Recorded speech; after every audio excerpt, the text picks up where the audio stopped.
السلام علیکم ورحمۃ اللہ وبرکاتہ۔ معزز سامعین و ناظرین، آج ہم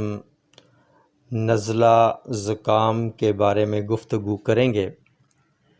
جب بھی کوئی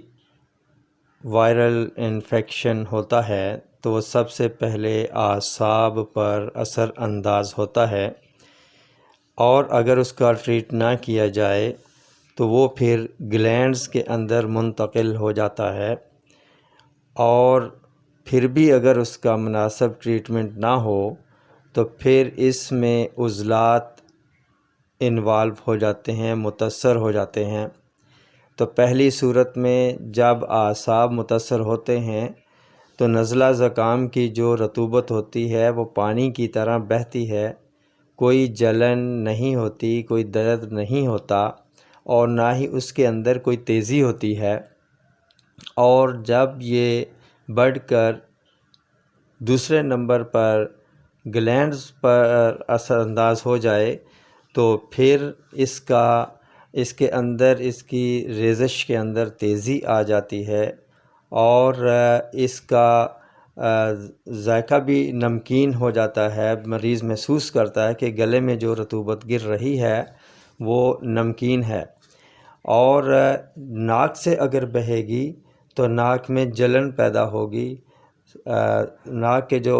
اعصاب ہیں وہ سرخ ہو جائیں گے اور عضلات کی طرف منتقل ہو جائے گا، تو پھر رطوبت آہستہ آہستہ گاڑھا ہونا شروع ہو جائے گی، یہاں تک کہ نزلہ بند ہو جائے گا یا ہو جائے۔ تو اس میں ہم سب سے پہلے یہ کریں گے کہ کوئی دوائی استعمال نہیں کریں گے اور نہ ہی کوئی ٹوٹکا استعمال کریں گے۔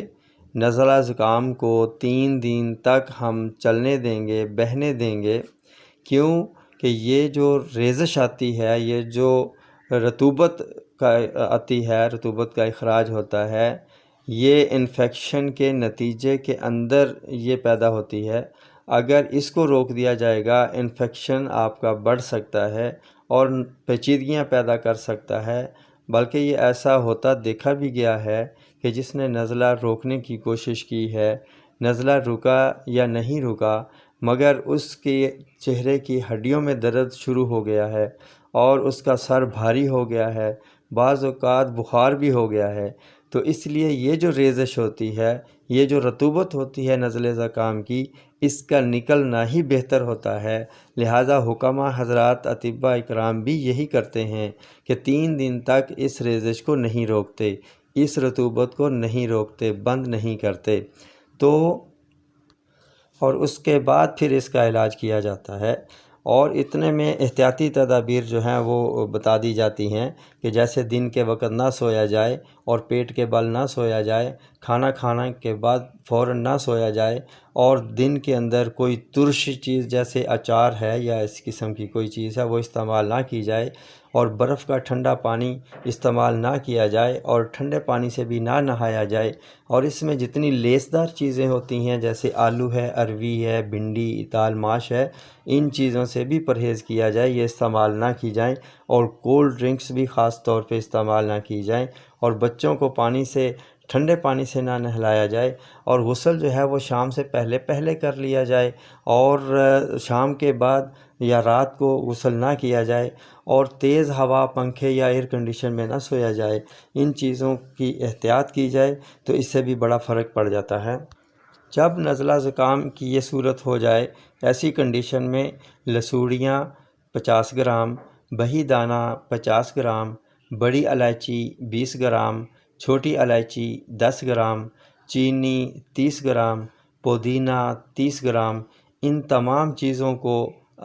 دادڑ سا کوٹ لیں، جس کو کہتے ہیں کہ ہلکا ہلکا سا کوٹ کے ان کی ساخت کو تھوڑا سا تبدیل کر دیں۔ پاؤڈر نہیں بنانا، لیکن تھوڑا سا یہ رہے، دادڑ سا رہے۔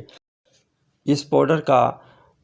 2 چمچ 1 کپ پانی کے اندر ڈال کر اس کو ابال لیں، اور اس کو پون چھان کر کے تو اس کا آپ نے چائے کے طور پہ جیسے گرم پیتے ہیں اس طرح پینا ہے، صبح دوپہر شام پی لیں۔ اس سے بہت زیادہ فائدہ ہوتا ہے نزلہ زکام کو، اور زیادہ کوئی انفیکشن بڑھتا بھی نہیں ہے۔ اور اس کے اندر ایک حب شفا آتی ہے، بازار سے بھی مل جاتی ہے، پنسار سٹور سے، یا دیسی ادویہ جہاں رکھی ہوتی ہیں دواخانوں سے بھی مل جاتی ہے، حب شفا۔ تو یہ ایک گولی صبح اور ایک گولی شام استعمال کی جاتی ہے پانی کے ساتھ، یہ بھی بڑی مفید ثابت ہوتی ہے۔ نزلہ زکام چونکہ اس وقت لگتا ہے جب کہ موسم تبدیل ہو رہا ہوتا ہے، تو موسم تبدیل ہونے سے پہلے اگر یہ نسخہ استعمال کر لیا جائے، یہ اعصابی طاقت کا نسخہ ہے، تو اس سے امیونٹی سسٹم بھی بڑھ جاتا ہے اور بیماریوں کے خلاف قوت مدافعت پیدا ہو جاتی ہے، اور بندہ ان چیزوں سے محفوظ رہ جاتا ہے۔ جیسا کہ کالی مرچ ہے، یہ 15 گرام، مغز پستہ 100 گرام، سنڈ 30 گرام، مغز بادام 100 گرام، مغز اخروٹ 50 گرام اور مصری 300 گرام، ان سب کو گرائنڈ کر لیں اور اس کا پاؤڈر بنا کے رکھ لیں۔ تو اس کا بچے اگر ہیں تو ان کو آدھا چمچ دودھ کے ساتھ دے دیا جائے، اور اگر بڑے ہیں تو وہ 1 ٹیبل سپون بڑا جو چمچ ہے چاولوں والا وہ استعمال کر لیں۔ تو یہ صبح شام استعمال کرنے سے ایک تو طاقت بھی بحال رہے گی، امیونٹی سسٹم بھی قوی ہوگا، اور موسمی اثرات سے بھی بندہ محفوظ رہے گا۔